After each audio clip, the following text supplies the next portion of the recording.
오늘 말씀은 함께 나눌 제목이 왜 성경은 하나님의 말씀인가 하는 부분입니다. 사실 수요 예배에까지 와서 함께 말씀을 나눈 분들은 오늘 주어진 이 성경을 보고 하나님의 말씀이라고 하는 것에서 의심을 가진 사람은 단 한 명도 없을 겁니다. 그냥 주일 한번 지키거나 또는 이성을 가지고 있는 사람이거나 또는 형식적으로 교회를 다니는 사람들 같은 경우에는 왜 이 성경을 하나님의 말씀이라 그러지 하는 의심을 품을 수는 있겠지만, 그러나 대부분 기독인들은 성경 자체를 하나님의 말씀이라고 하는 것에 동의하고 거기에 의심을 가지지를 않습니다. 그러나 믿음의 사람들, 현재 많은 평신도들은 이렇게 생각하지만, 그러나 곳곳에서 일어나는 것 중에 하나가 과연 성경은 왜 하나님의 말씀이라고 말하는 것이지? 17세기, 18세기 이미 돌아오면서 굉장히 사회적으로, 과학적으로, 이성적으로 발달됨으로써 여러 분야가 이제 나눠진다 했잖아요. 예전에는 의학만 하더라도 그냥 의학하면은 단순히 내과, 외과 정도였다면 시간이 지나니까 어떤 신경외과 또는 신경내과 등등 많은 분야로 나눠주는 것처럼 역사학이 발달되니까 문제가 된 게 뭐냐면, 성경은 역사적인 책인가, 역사의 산물인가, 아니면 정말 하나님의 감동으로 된 책인가 하는 질문들이 많이 일어났고, 지금도 여러분 이단들 가운데 제가 청년들을 지도할 때에 청년들이 가끔 와서 질문하는 말이, 지금 주변의 이단들이 자기에게 말을 할 때 교회는 성경이 역사의 자료들을 모아가지고 그냥 교회 종교 회의를 통해 가지고 결정한 것이지 이것이 하나님의 감동으로 되거나 하나님의 말씀이라고 볼 수 없다라고 이야기한다는 거예요. 그런 이야기를 듣고는 저에게 하는 이야기가, 이 성경을 왜 하나님의 말씀이라고 말합니까? 분명히 이건 인간의 내용으로선 인간의 삶이 담겨 있고, 인간의 가지고 있는 역사 안에 있는 다양한 그 시대의 배경을 가지고 있고, 그리고 언어도 보면 전부 인간의 언어로 되어 있고, 이러다 보니까 그런 의문들을 가지는 젊은 세대들이 있었고, 또 실제 이러한 것들을 가지고 공격하는 사람들도 많습니다. 이제 12월 25일이 되면 성탄절이 되는데 이것을 가지고도 공격하는 사람도 있잖아요. 성탄절은 원래 예수님이 태어난 날이 아니다. 그래서 어떤 곳에서는 1월 달로 보는 사람도 있고, 12월 25일은 원래 태양신을 섬기던 그런 날이었는데 교회가 이것을 기독교의 성탄절로 받아들여서 하는 것이다. 그러므로 성탄절은 태양신을 숭배하는 것이다, 태양의 아들을 섬기는 것이다 라고 말한 사람도 있어요. 그게 이단들이란 말이에요. 그러니까 이단들이 교회를 공격하는 중요한 하나의 소재로 사용합니다. 그러다 보니까 이 말을 들은 사람이 처음에 들을 때는 그냥 쉽게 넘어갈 수 있지만, 가만히 생각해 보면 저와 여러분들도 하나님의 말씀이 성경이라고 하는 것에 대해서 의문을 가지고 왔지 않았지만, 이런 이야기를 계속 듣게 되면 왜 성경을 우리는 하나님 말씀으로 보는가 하는 이런 질문들이 일어날 수밖에 없더라는 거예요. 그리고 또 안에 성경에 보면, 저도 젊었을 때 고등학교 다닐 때 청년 때 말씀을 보니까 아가스 같은 경우를 보면, 야, 이거를 하나님의 말씀이라고 해야 하나, 인간의 사랑에 대한 이야기가 막 기록되어 있단 말이에요. 그러면 우리가 쉽게 표현할 수 없는 말들도 성경 안에는 기록되어 있는 걸 보면서, 이게 어떻게 하나님 말씀이 되지? 이런 생각도 하게 되고, 또 조금 더 성경을 읽어보신 분들은 알겠지만은 하나님께서 아브라함에게 이제 가나안 땅에서 돌아오는 약속을 할 때에 4대 만에 또는 400년 만에 돌아올 것이라고 약속하지만 실제로는 출애굽하는 게 430년입니다. 그리고 가나안 땅에 들어가는 것이 40년 광야를 지나는 거니까 470년이 지나서 들어가는 거예요. 정확히 계산을 해보면. 그러면 성경은, 하나님의 말씀은 정확해야 되고 무오해야 되잖아요.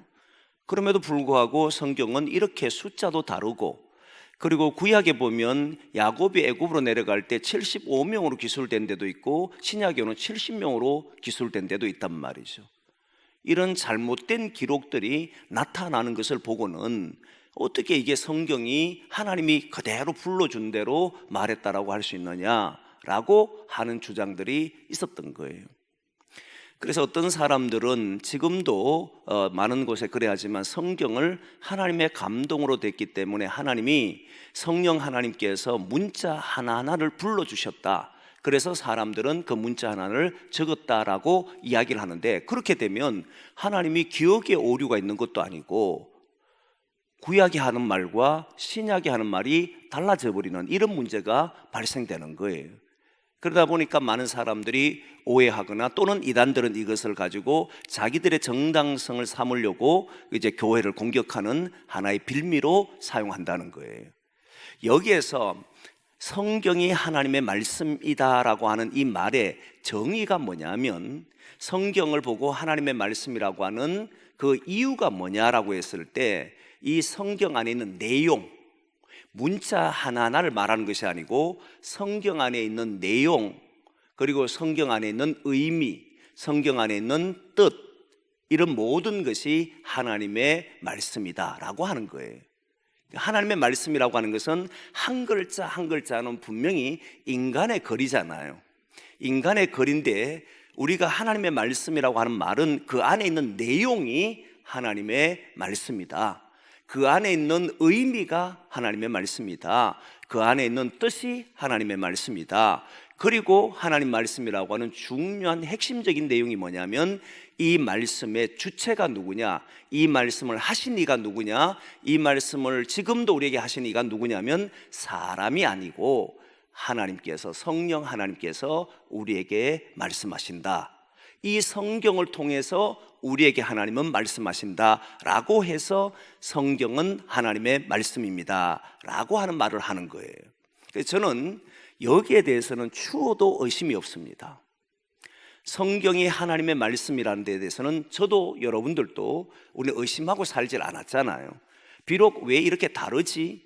왜 이런 잘못된 기술들이 나타날까? 왜 구약에는 이렇게 하고 신약에는 이럴까? 뭐 이런 내용들은 있을 수가 있고, 아가서의 내용이 야 이상하다, 어떻게 이런 것이 하나님의 말씀이 되지? 라고 하는 것은 있을 수 있어도 근본적으로 성경을 하나님의 말씀이다 안 된 의심을 가져본 적이 없을 거예요. 저도 그러니까 지금도 그걸 믿고 있고, 성경은 하나님의 말씀입니다. 그런데 조금 전에 했던 것처럼 역사학이 발달되다 보니까 성경도 하나 역사책으로 생각하는 경우 있습니다. 그래서 여러분 성경을 보면 미국에서 예수 세미나라고 하는 그런 모임들에서 어떤 일이 벌어지냐면, 여러분 성경책, 지금도 성경책 보면 붉은 색깔이 있고 약간 검은 색깔이, 그 붉은 색깔 있고 여러 가지 색깔별로 이렇게 나눠져 있잖아요. 성경책 보면 색깔들이 좀 구분되어 있을 텐데, 색깔이 붉은색을 띨수록 이건 뭐냐면 주님이 직접 하신 말씀, 그리고 주님이 직접 하신 말씀이 아니라 주님을 통해 들었던 사람들이 한 말, 이거는. 그 다음에 또 다른 색깔로 표현한 것은 이건 주님이 하지 않았는데 사람이 이렇게 말한 걸, 이런 식으로 해서 해놓은 거예요. 저는 그 말에 별로 동의를 하지 않습니다. 왜냐하면 성경책 자체가 하나님의 말씀이기 때문에, 그 말씀 자체가 하나님 말씀이라면 모든 것이 주님이 하셨고 하나님이 하셨다라고 믿는 거거든요.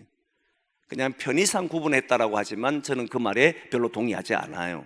우리가 믿는 것은 이 성경 자체는 하나님이 지금도 그 내용과 그 의미와 그 뜻을 우리에게 직접 전해주신다는 거예요. 사람의 입을 통해서, 사람의 글을 통해서 말씀하시지만, 성경이라고 하는 것은 이 안에는 구약은 히브리어로 써져 있고 신약은 헬라어로 써져 있습니다. 지금 우리는 개역 개정판이라 해서 한글로 번역됐지만 원래 구약이라고 하는 것은 히브리어로 되어 있는 것이고 신약은 헬라어로 되어 있습니다.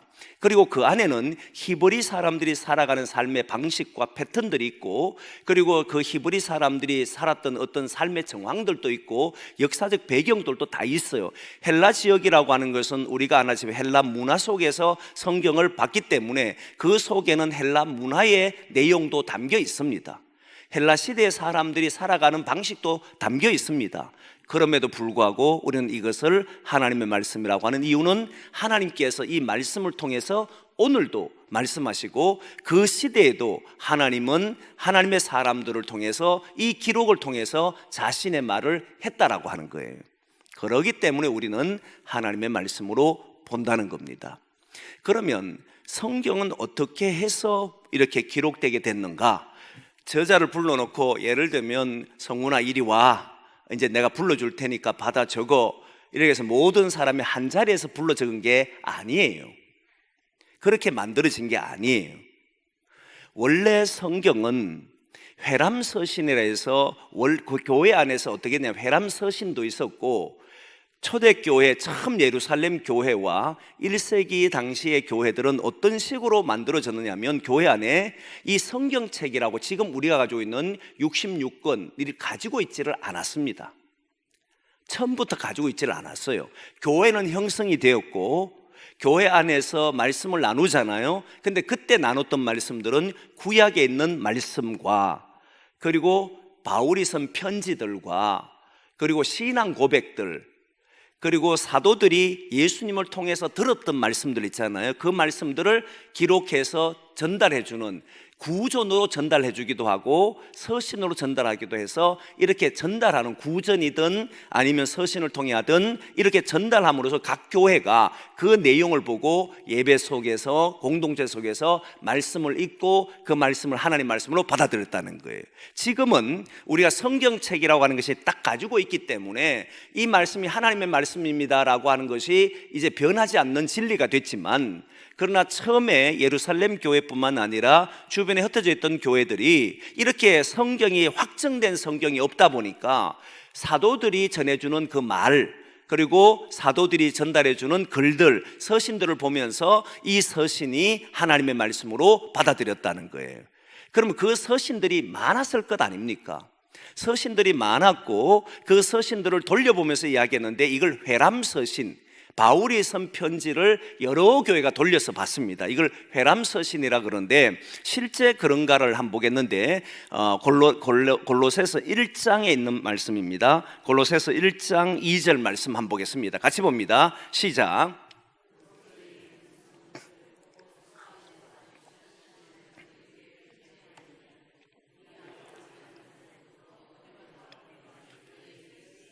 잠깐만 더 봅니다. 잠깐만 더 보세요. 골로새에 있는 성도들에게 편지를 썼습니다. 맞죠? 그러면 골로새 교회에 편지를 쓴 겁니다. 그런데 이 서신이 회람서신이냐라고 하는 것은 골로새서 4장 16절 말씀 한번 봅니다. 4장 16절 같이 봅니다. 이 골로새서 같은 내용입니다. 시작. 이 편지를 너희에게서 읽은 후에 라오디게아인의 교회에서도 읽게 하고 또 라오디게아로부터 오는 편지를 너희도 읽어라. 이 편지를 어디 주라는 거예요? 라오디게아 교회를 주고, 그리고 라오디게아 교회에서도 편지가 올 텐데 그 편지를 너희들이 읽어라, 이렇게 된 거잖아요. 그러니까 성경책이 딱 있어서 성경책을 주면서 이걸 읽어라고 한 게 아니었다는 거예요.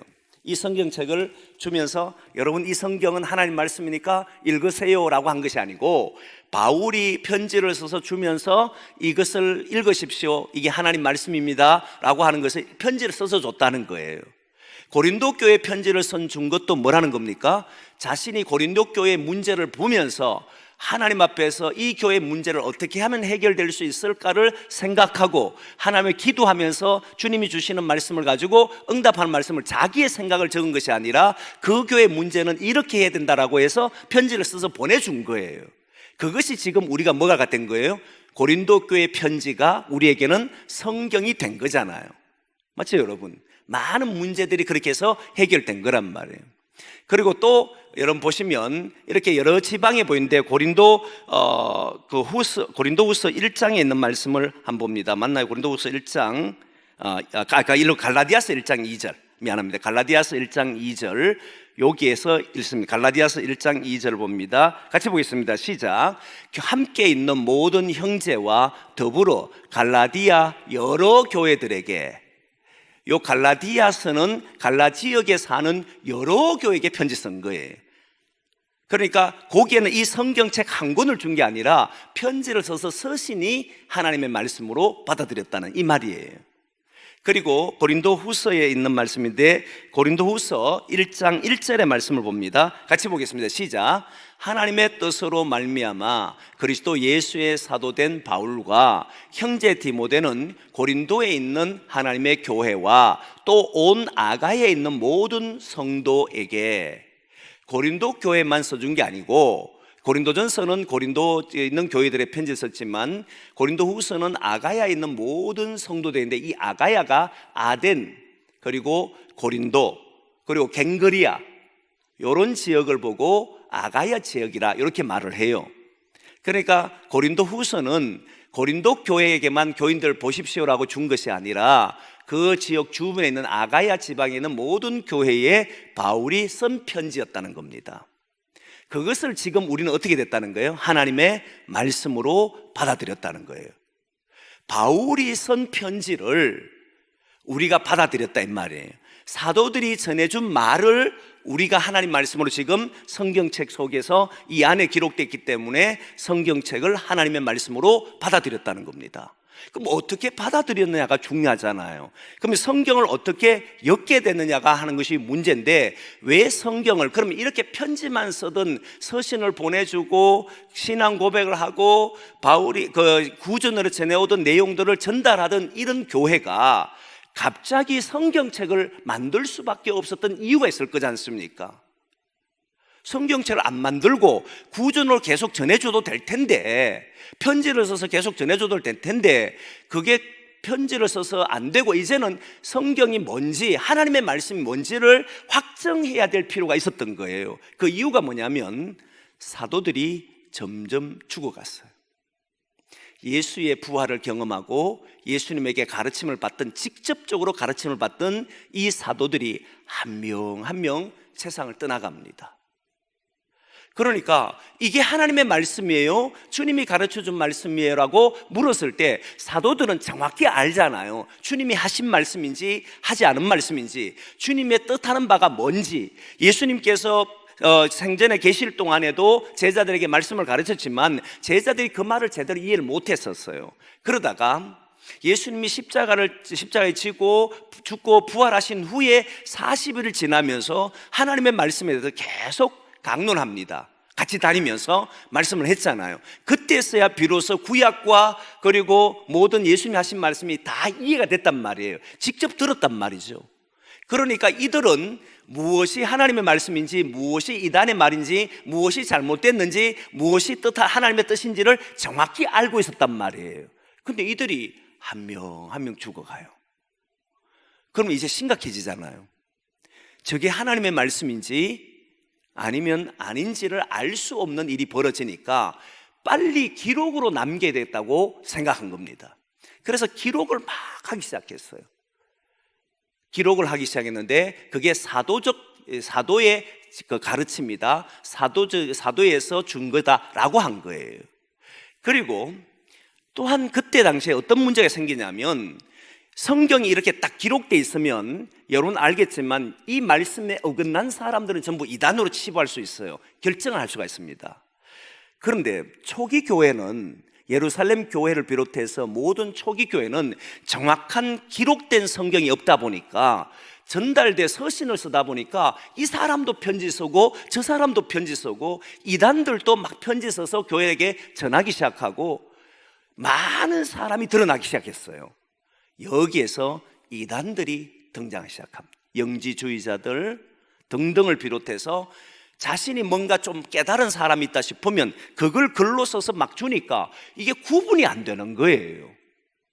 이단들이 등장했을 때에 급하다, 지금 주님께서 우리에게 주신 말씀을 정확하게 말해놓지 않으면 결국 이단에 의해서 교회 전체는 무너질 수 있다고 해서 그때부터 기록을 하기 시작한 거예요. 이렇게 해서 모았는데, 그런데 이렇게 해서 모아가지고 이 기록한 거를 전부 모아가지고 교회가 종교회의를 합니다. 397년경에 카르타고라는 곳에서 종교회의를 해가지고 거기에서 결정을 한 게 27권, 신약의 27권이 이제 경전이 되는 거예요. 우리가 말하는 지금 신구약 성경이 확정이 돼요. 신약 성경이 확정됩니다.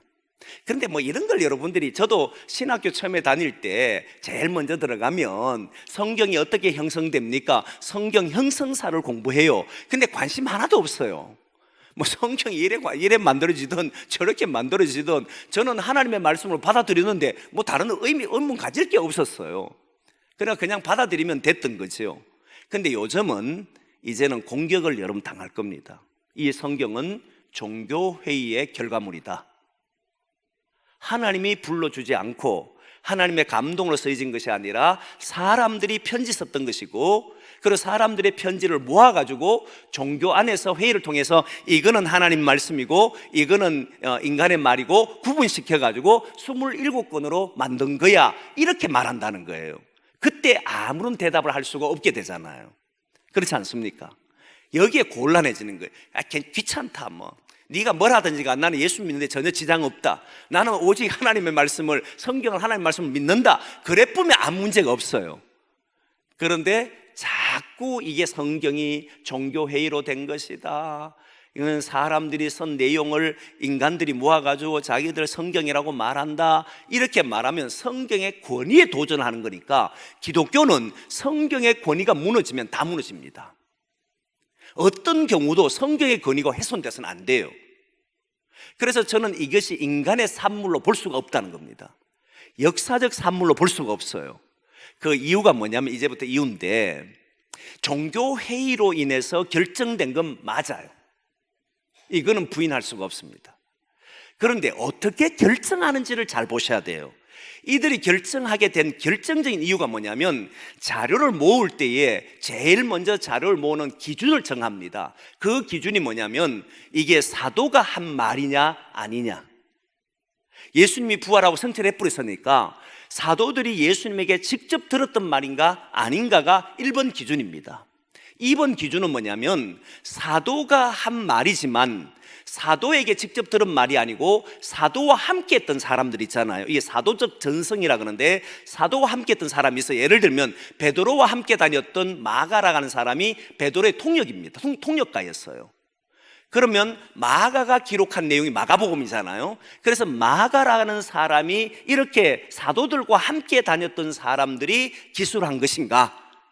그 서신들 말이에요. 서신들에게 사도가 말한 내용인가, 서신인가 라고 하는 것을 모았고, 그 다음에 사도들에게 들었던 사람들, 직접 사도와 함께 다녔던 사람들의 글인가, 이런 것을 기준을 삼습니다. 또 하나가 있는 게 뭐냐면, 바울 같은 경우는 누가와 함께 다녔잖아요. 누가복음은 바로 바울과 함께 다녔던 사람이고, 복음서가 바울 서신 이후에 써지거든요. 그러니까 바울과 함께 다녔던 누가가 썼기 때문에 이것은 하나님 말씀이라고 받아들인 거예요. 그리고 또 하나가 뭐냐면, 교회에서 공적으로 인정한 것인가. 교회에서 공적으로 인정하지 않으면, 교회에서 인정했다는 것은 바로 뭐냐면 성령이 교회를 통해서 역사하시니까 교회 안에서 이건 하나님의 말씀이야 라고 받아들이고 매주일날 선포를 했을 거잖아요. 그런 것인가 라고 하는 거예요. 예배 속에 사용된 것인가. 그러면 보십시오, 예배 안에 사용되지 않는 이상한 이단들이 왔을 때 교회에서 그걸 허용하겠습니까? 안 하잖아요. 지금도 우리는 교회에서 공식적으로 말씀할 때 누군가가 와가지고 예수님은 하나님의 아들이 아니십니다 라고 말하면 누가 인정하겠어요? 못 받아들인 거잖아요. 여러분들도 혹시 이단에 가서 들어보신 분은 모르지만, 제가 옛날에 지도했던 시골에 목회할 때 했던 사람이 통일교회 가서 들어봤다 그러더라고요. 근데 통일교회 들어보니까 뭔가 이상하더래요. 뭔가 안 맞는 거예요, 이게. 그러니까 교회에서 공식적으로 들어왔던 것과 너무나도 다른 이야기를 하는 것을 알게 되고 거기에서 빠져나온 거예요. 그리고 교회에서 공식적으로 인정했다는 것은 이단들의 사상이 들어올 수가 없었다는 겁니다. 그래서 교회에서 공식적으로 인정한 것인가, 예배 속에서 그 말씀이 전해졌던 것인가, 예배 속에서 말씀이 전해지고 교회에서 가르치는 내용인가? 라고 하는 것을 불러 모아넣어서 보니까 어떤 일이 벌어지냐면, 여기에서 이제 핵심이 그겁니다. 무슨 일이 벌어지냐니까, 교회에서 우리는 결정했다. 이건 하나님 말씀이 이렇게 하는 거잖아요. 보고 이 서신 하나님 말씀이 아니야. 이거는, 이 서신은 하나님 말씀 맞아. 사람이 정해가지고 구분했다라고 보는 것이 안 믿는 사람들이거나 성경이 역사적 산물이라고 말하는 사람들의 주장이에요. 이렇게 되면 인간이 구별한 거잖아요. 그리고 교회가 구별한 거잖아요. 성령이 한 게 아니고 교회가 한 거잖아요. 이렇게 말하는 것에는 문제가 있다는 거예요. 무슨 문제가 있는지를 아셔야 돼요. 이것만 알면 돼요. 오늘은 무슨 문제가 있냐면, 모아봤더니 교회에서 공식적으로 인정했던 내용과 예배 속에 사용됐던 말씀과 사도들의 편지, 사도들의 직제자들의 편지 내용과 전부를 모아봤더니 놀랍게도 일치하더라는 거예요. 똑같아. 거의 완벽하게 일치하더라는 거예요. 지금은 여러분, 우리가 카톡에 문자를 주고받고 옛날에 이메일도 주고받고 이랬을 때는, 전화가 되고 화상을 통해 할 때는 여러분 보시면 우리가 정보가 교환이 가능해요. 얼마든지 정보가 교환 가능합니다.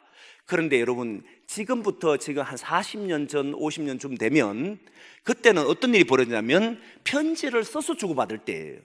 편지를 써서 주고받을 때도 얼마 정도 걸리냐면, 속달로 보내면 하루 만에 가는 경우도 있었지만, 속달이 없을 때는 적어도 3일에서 일주일 정도 시간이 소요됩니다. 그렇잖아요. 근데 우리가 살던 이런 시대도 그런데, 이 당시 시대가 어떤 일이 벌어지냐면, 교회가 이제는 전 지역으로 막 퍼져나갑니다. 예루살렘 교회가, 안디옥 교회가 생기기 시작하고, 그 바울이 전도했을 때에 소아시아 지역에 기독교가 복음이 전해지고, 심지어는 로마까지 전해지고, 그리고 또한 어디까지 가냐면 이집트에까지도 교회가 세워져요. 곳곳에, 근동 지방에도, 요르단 할 것 없이 이런 모든 지역에도 교회가 막 생겨납니다. 수많은 곳에 교회가 생겼는데, 그 모든 교회에 사용되고 있는 예배와 예배 속에 전해지는 말씀과 교회에서 공식적으로 사용하던 말씀과 바울의 서신과 그리고 모든 사도들이 전해줬던 내용을 딱 모아보니까 공유할 수 없는 관계인데, 공유가 될 수 없는 거리고 공유가 될 수 없는 상황인데, 와, 이게 일치가 되는 거예요.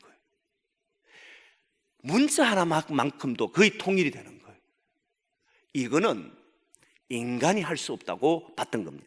그래서 교회의 감독들이 모여서, 이건 하나님의 말씀이니까 넣자, 저건 하나님의 말씀이니까 빼자, 이거는 누가 했던 말씀 빼자, 이렇게 한 것이 아니고, 교회에 공식적으로 사용되는 모든 문서를 모아보니까 이 말씀이 일치 딱 되는 순간에, 이것은 그들이 그 당시에 고백했던 말이에요.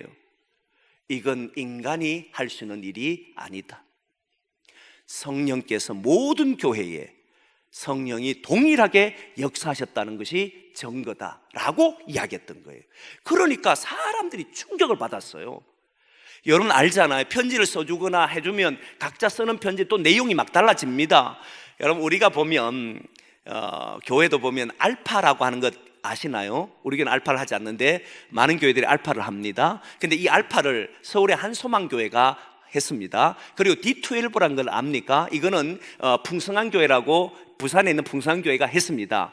이렇게 해서 알파, D12 이런 많은 프로그램들이 있어요. 교회 성장 프로그램들이 많이 있습니다. 그런데 여러분 놀랍게도 성장 프로그램을 한 사람들이 와서 많은 사람 배우러 올 때에 가장 많이 하는 말이 있어요. 가장 많이 하는 말이, 계속 부르짖는 말이 뭐냐면 매뉴얼대로 하라는 거예요. 우리가 한 요 매뉴얼을 꼭 지켜라는 거예요. 그런데 실제로 해본 사람이죠. 저도 해봤으니까. 해본 사람은 어떠냐면, 예수님이 누구십니까? 아니면 우리의 인류의 죄를 지고 십자가에 달려 돌아가신 분입니다, 이렇게 적어놔요. 근데 이렇게 전하면 사람들이 받아들이기 어렵다고 생각하잖아요. 그러면 제 나름대로 각색을 다 합니다.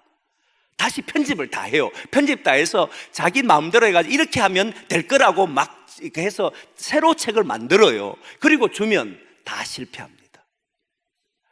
실패하는 이유가 있는데 뭐냐면, 여러분 그렇게 했던 한소망교회나 풍성한 교회들이 해봤을까요? 안 해봤을까요? 다 해본 거예요. 모든 걸 해보고 난 뒤에 최종적으로 엑기스만 모아가지고 이렇게 해야 됩니다라고 준 게 그런 교재들이에요. 근데 사람은요, 다 알지만은 조금만 똑똑하고 뛰어나면 이게 구조적으로 불합리하다, 이런 건 좀 첨가해야 되지, 이런 것들은 좀 빼야 되지, 이렇게 해서 막 삽입하고 막 합니다. 빼고 삽입 막 이렇게 해요. 그러다 보면 전혀 새로운 내용을 가지고 하는 경우들이 많아요.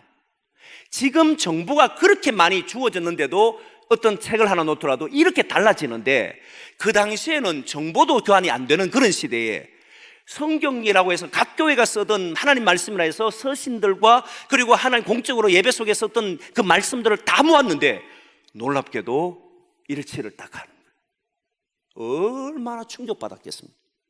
지금 우리는 그저 와 일치되구나 이 정도였지만, 그 문서를 직접 본 사람들은 어떻겠습니까? 와, 어떻게 이럴 수가 있지? 이건 하나님이 하시지 않으면 이건 어떤 것으로도 설명할 수 없다, 이렇게 돼버린 거예요.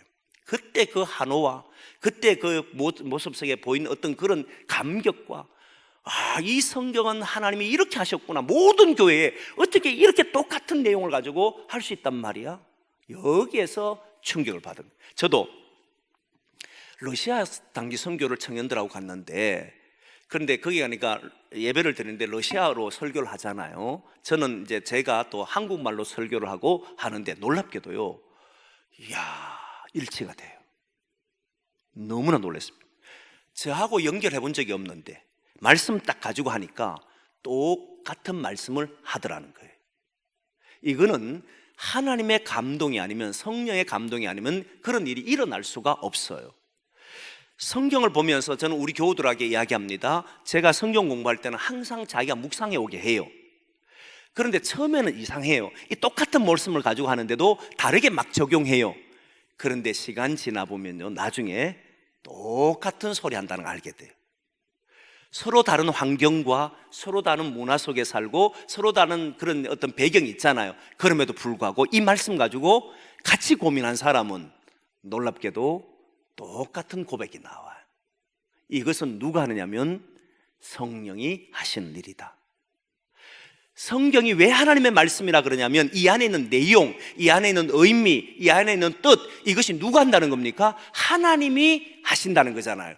그러니까 각자 다른 삶에서 성경을 똑같이 보는데, 러시아 사람들이 성경을 보고 오늘 우리가 여기 성경을 보는데, 나중에 만나서 이야기해 보면 동일한 고백을 하고 있다는 거예요. 지금도 이런데, 여러분, 초대교회 처음에 만들어진 교회들이 흩어져서 수많은 교회들이 교류를 한 적이 없고, 이런 교회들이 편지를 써서 줬는 이 모든 것이, 그게 딱 보니까 결국은 같은 고백을 하더라, 같은 말씀을 하더라. 그래서 성경을 하나님의 말씀이다 라고 하는 말이, 누가 말을 할 때에 그런 말 하면 됩니다. 교회의 종교회의를 통해서 성경을 모아가지고 인간이 잣대를 대가지고 이건 하나님의 말씀이고 이건 하나님의 말씀이 아니라고 그렇게 결정한 것으로 말하지만 아니었다는 거예요. 이들이 한 건 딱 한 가지밖에 없어요. 모아보니까 같더라는 거예요. 그래서 성경이라고 그들은 선포한 일만 한 것밖에 없는 거예요. 종교회의를, 인간들이 모여가 회의를 해가지고 결정한 게 아니라는 거예요. 그들은 모였을 때 보니까 놀란 거지. 깜짝 놀라서 어떻게 이렇게 되지? 이것이야말로 하나님의 말씀이구나. 그냥 모든 교회에 공식적으로 선포한 것이 카타르 회의라고 하는, 카르타고 회의라는 397년의 종교회의에 선포한 내용이라는 거예요. 어떤 인간의 생각도 들어가질 않았습니다. 어떤 논쟁도 벌이질 않아요. 딱 거기에서 하나님 말씀이라고 바로 선포가 됐던 것이 그 회의를 통해서. 그 이후에도 여러분, 놀랍게도 많은 학자들이 성경책을 또 이것도 넣어볼까 저것도 넣어볼까 막 했거든요. 어느 것도 들어가질 못해서. 이유가 뭐냐면 안 같은데 뭐 할 수가 없어요. 그리고 어떤 이단도, 지금 여러분 이단들이 보면 성경책 외에 몰몬교 같은 경우는 몰몬경을 자기들의 성경을 또 받아들이잖아요. 하여튼 경전으로 받아들이잖아요. 우리는 어떤 경우도 못 받아들입니다. 외경도 있고 위경도 있어요. 성경의 내용과 있는 비경도 있고 많은 게 있지만 그것 자체도 못 받아들여요. 왜냐하면 일치가 안 되는 거예요. 도마복음도 있습니다. 그 당시에 편지 써주는 것이 도마복음, 베드로복음, 마리아복음 이런 것도 있어요. 그런데 내용을 보니까 일치가 안 돼. 일치가 되지 않는 것은 다 빠진, 오직 교회에서 공적으로 선포하고 했던 것만 딱 바로 성경이라고 했던 거예요. 그래서 우리는 종교 회의를 통해서 결정했다는 말을 받아들이지 않습니다. 하나님에 의해서 말씀이 이루어졌고 하나님에 의해서 이 말씀은 하나님 말씀이 된 것이다, 이렇게 받아들여요. 그런데 더 놀라운 것은 조금 전에 했던 것처럼 이제 오늘 조금 전에 이 내용 하나와 또 하나 내용이 있는 것이 뭐냐면, 제가 러시아에 갔을 때 러시아 사람들하고 대화했을 때 하나님 말씀 받아들였다 했잖아요. 놀랍게도 사람들의 변화는 하나님이 하시더라는 거예요. 이 성경을 가지고 읽는 사람들마다 놀랍게도 하나님이 그 마음을 주장하셔서 그 삶을 바꾸시더라는, 하나님의 사람으로 만들어 가더라는, 그게 지난주의 말씀이고 오늘 볼 수 있는 말씀을 다시 봅니다. 12절 말씀 볼까요? 4장 12절 말씀을 보겠습니다. 같이 봅니다. 시작. 하나님의 말씀은 살아있고 활력이 있어 좌우의 날선 어떤 검보다도 예리하여 홍과 영과 및 관절과 골수를 찔러 쪼기까지 하며 또 마음의 생각과 뜻을 판단하나니, 그대로 더 봅니다. 여러분 여기 보십시오. 우리의 마음을 책을 읽으면 교양을 쌓을 수는 있습니다. 뭔가를 배울 수 있어요. 그런데 우리 마음을 우리에 보면은 그 말씀이 살아있어 가지고 좌우에 날선 것처럼 혼, 영, 관절, 골수 전체를 쪼갤 수 있는 이런 것이 이 역사 속에 어디 뭐가 있겠습니까? 없다는 거예요. 사람을 전체를 바꾸어서, 됐으면 바꿔도 됩니다. 여러분, 우리가 살아가는 곳엔 누구든지 자신의 노력과 땀이 없이는 살 수 없다는 게 인간에게 내려진 벌이잖아요. 하나님이 이 세상에 보낸 모든 사람이 하나님과 단절된 사람은 이렇게 살아가야 되잖아요. 그런데 하나님의 사람들은 바뀌어져 버렸어요. 뭐가 바뀌었냐면 우리의 노력이 아니라 주의 말씀으로 우리는 삽니다. 우리의 삶은 구원은 어떻게 됩니까? 믿음으로 됩니다.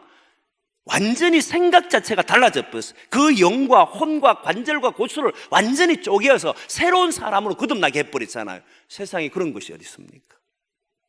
오직 성경만이, 성경 읽은 사람만이 그렇다는, 이런 예화들도 옛날 많이 들었잖아요. 어떤 사람은 성경을 읽으면서 이 성경은 거짓임을 내가 밝히겠노라 라고 해서 성경을 가지고 연구하다가 그 사람 예수 믿는 사람이 되기도 하고, 말씀을 보게 되면 이 말씀을 봤을 때 놀랍게도 그 말씀에는 뭐가 있다는 겁니까? 살아있더라.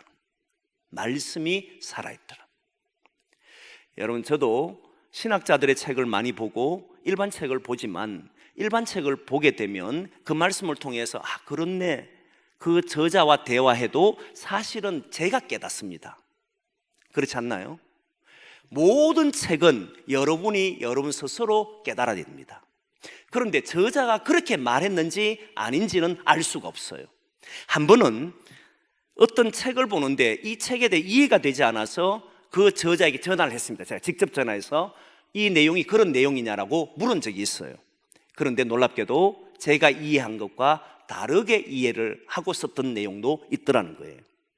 이렇게 인간은 누군가가 책을 지으면 그 저자가 살아있어야만 그 뜻을 제대로 이해합니다. 그렇지 않습니까? 그런데 이 성경은 살아있다라고 이야기해요. 이 말은 우리가 성경을, 누구나 성경을 보잖아요. 누구나 성경을 대하잖아요. 그때 성경을 직접 말씀하시는 하나님이 우리와 대화한다는 거예요. 우리가 묻고 주여 이 뜻이 그런 뜻입니까? 그때 사람들도 모든 사람들이 각자의 삶의 자리에서 주여 이런 뜻입니까? 물었을 때 놀랍게도 세대가 다르고 시대가 다르고 완전히 다른 세상에 사는 사람도 무슨 고백한다는 거예요? 똑같은 고백이 나옵니다. 나는 주님 외에는 살 수 없습니다. 주님만이 나의 구주입니다. 나의 모든 삶은 주님의 손에 있습니다. 이 고백이 이 성경에서 살아 움직이더라는 거예요. 그래서 이 말씀이 살아있다는 말이 뭐냐면 하나님이 살아있기 때문에 우리에게 직접 들려주신다는 거예요. 그런데 모든 책은 저자는 다 사라집니다. 그리고 그의 뜻은 그 사람, 읽는 사람, 독자에 의해서 해석이 됩니다. 그러나 성경은 독자에 의해서 해석되지를 않습니다. 어떤 경우도 독자가 해석을 할 수가 없습니다. 하나님이 우리로 하여금 깨닫게 해주실 때만이 우리는 그 말씀이 살아있도록 우리를 변화시킨다는 거예요. 그래서 말씀을 본 모든 사람들은 같은 고백, 같은 마음, 같은 삶을 살아가더라. 성령이 딱 임했을 때에 사람들이 한 마음이 되고 한뜻 됐다 했잖아요. 그래서 제가 여러분 우리 교회에 가장 타이틀을 뭘 적어놨는지 잘 항상 기억해야 돼요. 큰 뜻으로 한뜻 공동체 되자. 이 말은 다른 것이 아니에요. 여러분 목사의 생각이 무슨 큰 뜻이 있겠습니까? 어떤 인간이 생각을 해도 무슨 큰 뜻이 있겠어요? 그런데 큰 뜻은, 제가 아래 한자를 주로 쓰는데 그 이유가 옛날에 아래 한자는 크다는 뜻이잖아요. 큰 뜻은 오직 하나님 뜻이다. 오직 하나님의 뜻으로만 하나 될 수 있다. 어떤 것도 하나 되기 어렵습니다. 그런데 하나님 말씀 앞에 엎드리면, 우리 교회 성도들이 하나님 앞에 서면 성령의 감동이 임하는 순간에 모든 사람이 한 마음이 되어요.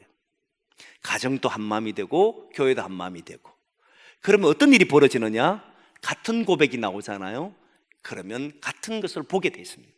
하나님 나라를 바라보게 되고 그 일을 위해서 자기 전 모습을, 실존이라 그러는데 이 모습을 주님께로 드리게 되는 이런 삶이 돼요. 그래서 저와 여러분들이 주님 말씀 앞에 살아있는 주님 말씀을 들을 수 있기를 소망합니다. 저와 여러분의 삶의 형편이 달라요. 저는 목사이고 여러분들은 일반적으로 살아가야 됩니다. 그런데 말씀을 읽으면 똑같은 고백이 나옵니다. 이건 하나님은 살아있는 말씀이라는, 하나님의 말씀은 지금도 우리에게 말씀하신다.